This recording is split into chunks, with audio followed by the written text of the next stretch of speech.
Salut tout le monde, j'espère que vous allez bien. Je vous retrouve aujourd'hui dans ma cuisine pour vous proposer une recette sucrée, donc une recette de cookies. C'est des cookies assez particuliers puisqu'ils vont ressembler un petit peu à ce qu'on va retrouver dans la boulangerie Micaline. Donc voilà, donc c'est des cookies assez fins, assez croustillants et plutôt moelleux à l'intérieur. Allez, on se retrouve pour la recette. Alors, il vous faudra 220 g de farine. Il vous faudra également un œuf, 170 g de sucre roux ou de sucre blanc, un sachet de sucre vanillé, 110 g de beurre fondu et 100 g de pépites de chocolat. Donc ça, vous pouvez soit mettre du chocolat coupé ou soit des pépites déjà toutes faites. Donc je vais tout d'abord commencer par mettre les ingrédients secs. Donc la farine, le sucre, donc comme je vous ai dit, vous pouvez prendre du sucre ou du sucre roux. Ensuite, le sachet de sucre vanillé. Je vais également ajouter l'œuf. Et ensuite, je vais mettre au micro-ondes mes 110 g de beurre pour en faire un beurre fondu et pouvoir l'ajouter à la préparation. Donc vous allez voir, c'est vraiment une recette super simple, super rapide, super gourmande et idéale pour le goûter de tout le monde. Donc là, je mélange bien la préparation. Donc les 220 g de farine, c'est idéalement ce qu'il faut. Mais en principe, je rajoute un petit peu de farine pour bien former ma boule après. Vous le verrez normalement. Donc là, une fois ma boule formée, je vais donc rajouter légèrement de farine pour que la pâte soit encore plus liée. Voilà, donc la pâte doit se décrocher des bords.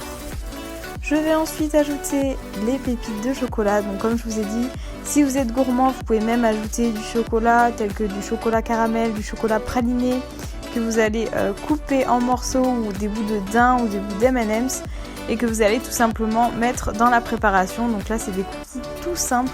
Donc 100 g de pépites de chocolat, c'était largement suffisant pour la préparation de la pâte telle qu'elle est. Donc je mélange bien, je dois avoir une pâte qui se détache des bords et avec laquelle je vais pouvoir former de petites boules. Donc vous pouvez la travailler également à la main, donc là je l'ai travaillé un petit peu à la cuillère, un petit peu au doigt. Donc voilà, vous retrouvez une pâte comme ceci. Et j'ai tendance à manger la pâte crue. Donc là je vais venir former mes petites boules, donc je rajoute un petit peu de farine. Je forme en fait des formes de cookies assez plats. Parce que les cookies de la Micaline sont assez grands et plats. Donc là j'ai préféré faire des ronds. Mais voilà, assez petits et assez plats. Et en fait je vais tout simplement les mettre dans une assiette pour l'instant. Vous pouvez les mettre dans un grand plat. Parce qu'ils ne vont pas tout de suite aller à la cuisson. Ils vont d'abord passer par une autre étape. Donc qui est le congélateur. Et vous allez comprendre pourquoi. Donc voilà, avec cette pâte et avec des cookies de cette dimension là, j'en ai fait environ 25.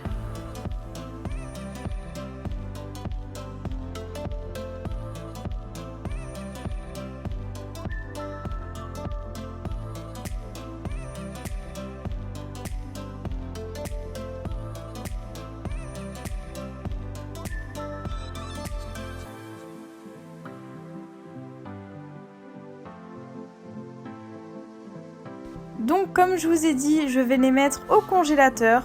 Donc c'est ça le secret des cookies de la Micaline. Il faut les mettre au congélateur jusqu'à ce qu'ils durcissent complètement. Et en fait lorsqu'on va faire cuire, ça va vraiment faire cuire l'extérieur.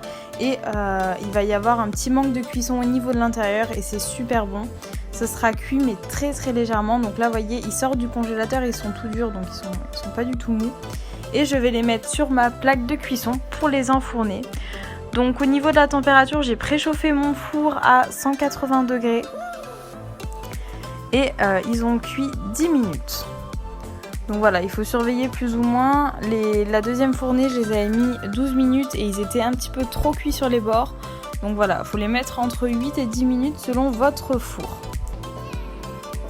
Donc voilà, ils sont vraiment durs.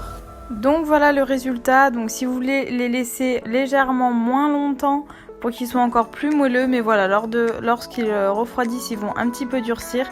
Mais en principe, si vous avez respecté la cuisson et le temps de congélation, ils vont rester bien mous au niveau de l'intérieur et du milieu et un petit peu plus croustillants sur le dessus. Voilà, je vous souhaite un bon appétit, j'espère que la recette vous a plu et n'hésitez pas à me demander de nouvelles.